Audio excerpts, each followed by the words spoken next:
नमस्कार, मैं हूं अपराजिता सिंह। उत्तर प्रदेश की बड़ी खबरों में आपका स्वागत है। आज 18 दिसंबर दिन गुरुवार। खबरों की ओर बढ़ने से पहले डालते एक नजर आज की सुर्खियों पर। यूपीएसएससी लेखपाल भर्ती 2025 ऑनलाइन आवेदन 29 दिसंबर से शुरू।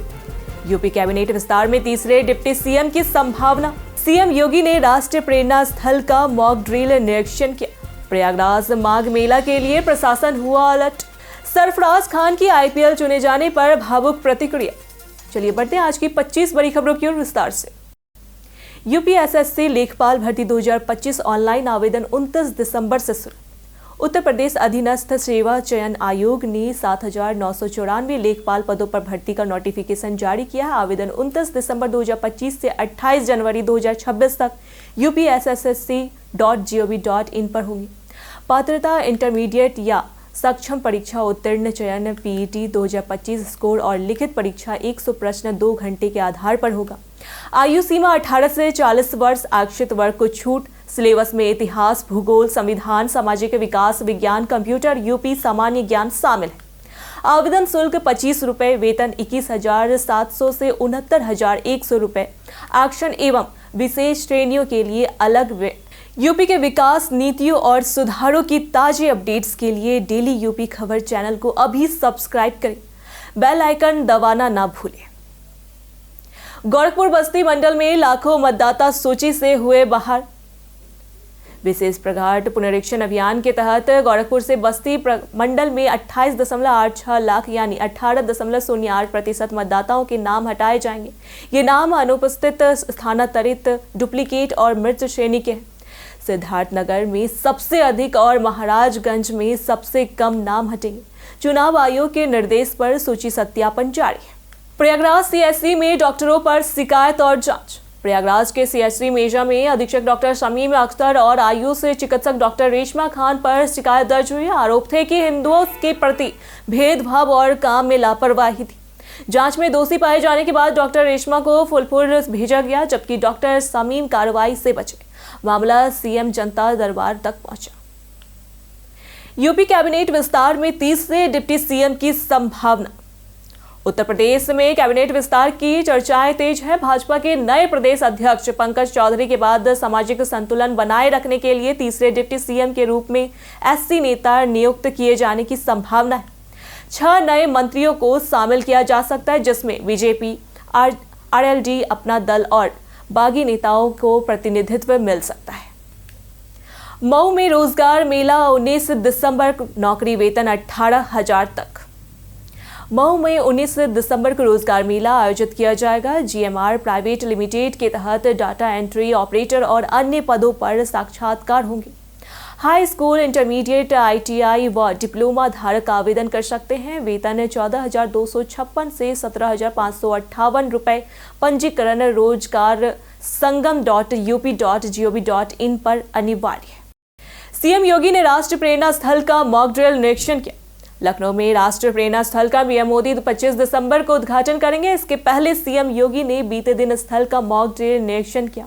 उन्होंने म्यूजियम और मूर्तियों का भी निरीक्षण किया। 40,000 लोगों के बैठने का पंडाल, 2,000 कार, 2600 बस और 10,000 दो पहिया वाहनों की पार्किंग की व्यवस्था सुनिश्चित की। प्रयागराज माघ मेला के लिए प्रशासन हुआ अलर्ट।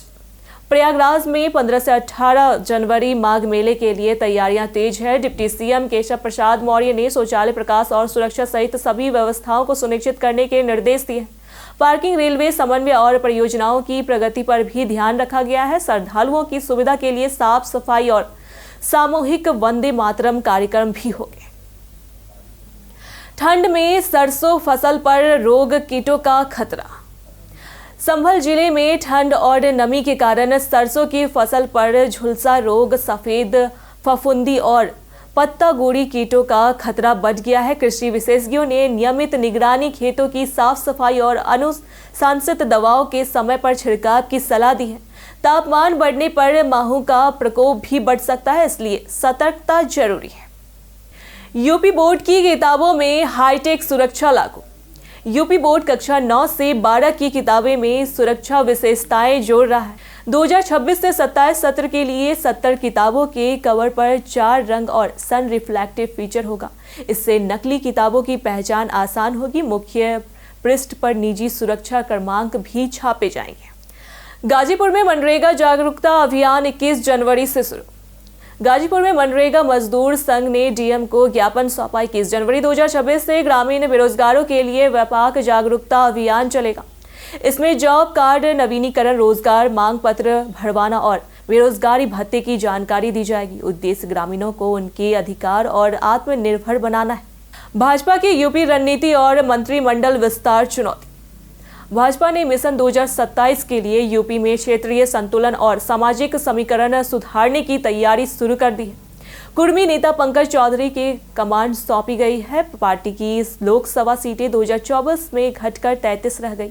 अब सबकी नजर योगी सरकार के मंत्रिमंडल विस्तार पर है। पीएसी स्थापना दिवस पर जवानों का साहस सराहा गया।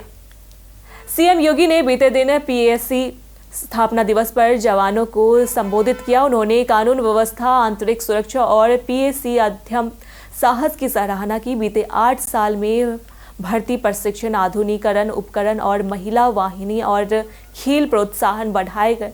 प्रदेश की बेहतर छवि, सुशासन और सुरक्षा पर जोर दिया गया। सरफराज खान की आईपीएल चुने जाने पर भावुक प्रतिक्रिया। आईपीएल 2026 मिनी ऑक्शन में सीएसके ने सरफराज खान को 75 लाख रुपए में खरीदा। लंबे समय तक अनसोल्ड रहने के बाद घरेलू फॉर्म ने उन्हें मौका दिया। सरफराज ने इंस्टाग्राम पर अपनी भावुक प्रतिक्रिया साझा कर सीएसके को धन्यवाद कहा। इसे उन्होंने कैरियर में नई जिंदगी बताया। अयोध्या राम मंदिर में महाभारत का सांस्कृतिक मंचन। बीते दिन अयोध्या के श्री राम जन्मभूमि मंदिर की यज्ञशाला में 50 कलाकारों ने दिन भर महाभारत का मंचन किया। कन्नड़ अभिनेत्री गीता और श्रीमती संध्या के संयोजन में सुबह 9 बजे से शाम 4 बजे तक कार्यक्रम चला। अंत में सभी ने प्रभु श्री राम का दर्शन और पूजा की। दिल्ली से देहरादून एक्सप्रेसवे जल्द शुरू, यात्रा सिर्फ 2 घंटे। दिल्ली देहरादून एक्सप्रेसवे लगभग 210 किलोमीटर लंबा है और पूरा होने पर दिल्ली से देहरादून का समय 6 से 7 घंटे से घटकर 2.5 घंटे रह जाएगा। सड़क परिवहन मंत्री नितिन गडकरी ने कहा कि एक्सप्रेसवे 15 मिनट में चालू हो। प्रशिक्षण के लिए अक्षरधाम में ईपी जंक्शन तक मार्ग पहले ही खोला गया है। यूपी पुलिस कंप्यूटर ऑपरेटर भर्ती 2025 का पंजीकरण शुरू। यूपी पुलिस ने कंप्यूटर ऑपरेटर ग्रेड ए के 1352 पदों पर भर्ती के लिए आवेदन शुरू की है। 12वीं पास उम्मीदवार 15 जनवरी 2026 तक आवेदन कर सकते हैं। चयन लिखित परीक्षा व दस्तावेज सत्यापन से होगा। वेतन 20,200 से 81,100 रुपए प्रति माह है।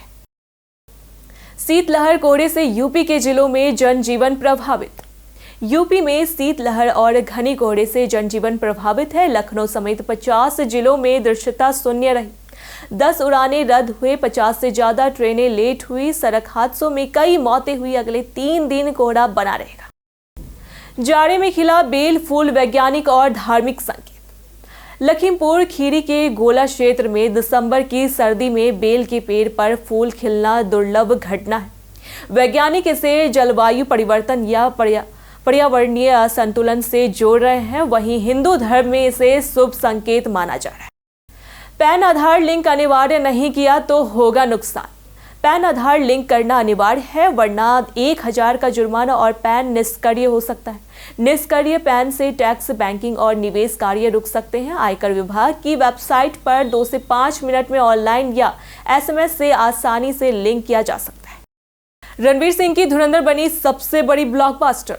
रणवीर सिंह की फिल्म धुरंधर ने रिलीज के सिर्फ 12 दिनों में 12 बड़े बॉक्स ऑफिस रिकॉर्ड तोड़ दिए हैं। भारत के साथ साथ इंटरनेशनल मार्केट में भी फिल्म को जबरदस्त रिस्पांस मिल रहा है। यह रणवीर सिंह के कैरियर की सबसे बड़ी हिट और ऑल टाइम ब्लॉकबस्टर बन चुकी है।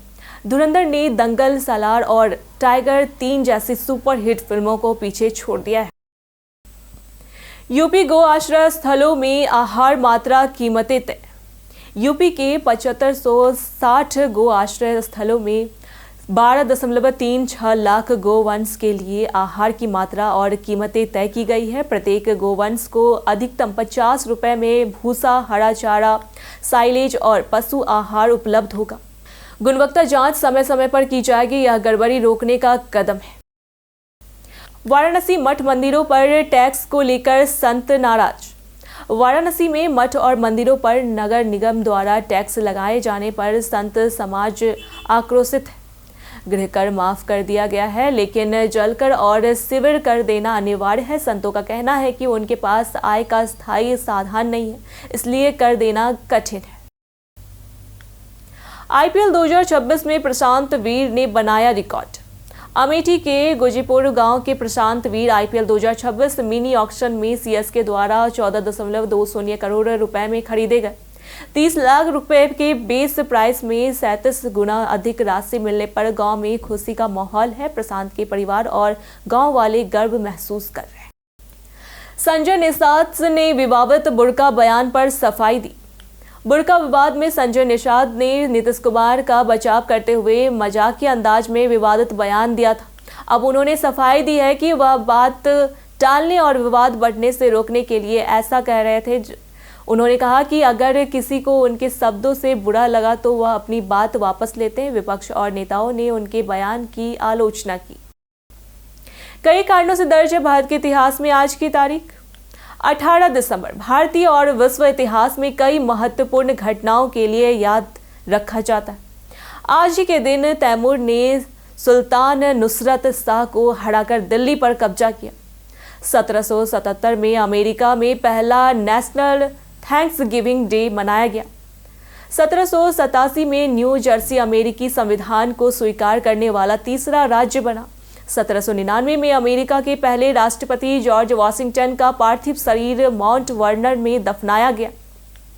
1833 में रूस का राष्ट्रीय गान गॉड सेव द जार पहली बार बनाया गया। 1839 और 1849 में चांद की पहली तस्वीर खींची गई।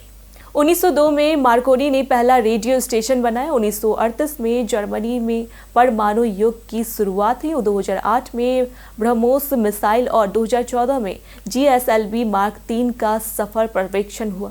आज ही के दिन भारत ने राष्ट्रमंडल कुश्ती में 30 में से 29 स्वर्ण पदक जीते। बीते दिन बहुत से लोगों ने हमारे वीडियो पे लाइक और कमेंट किए थे। उनके नाम हैं अशोक कुमार, भोला वर्मा, नवल मिश्रा, रामविलास कुमार, राजन कुमार, दिनेश प्रताप सिंह, संजीव कुमार, रामलाल चौहान। इसी के साथ बढ़ते हैं आज के सवाल की ओर। आज का सवाल है, आपका पसंदीदा त्योहार कौन सा है? आप अपना जवाब हमें हमारे कमेंट सेक्शन में लिखकर जरूर बताएं। आज के लिए इतना ही। उत्तर प्रदेश के तमाम खबरों के साथ बने रहने के लिए देखते रहें डेली यूपी। और साथ ही अगर आप यूट्यूब चैनल पर देख रहे हैं तो चैनल को सब्सक्राइब करें। अगर आप फेसबुक पेज पर देख रहे हैं तो लाइक और फॉलो करें।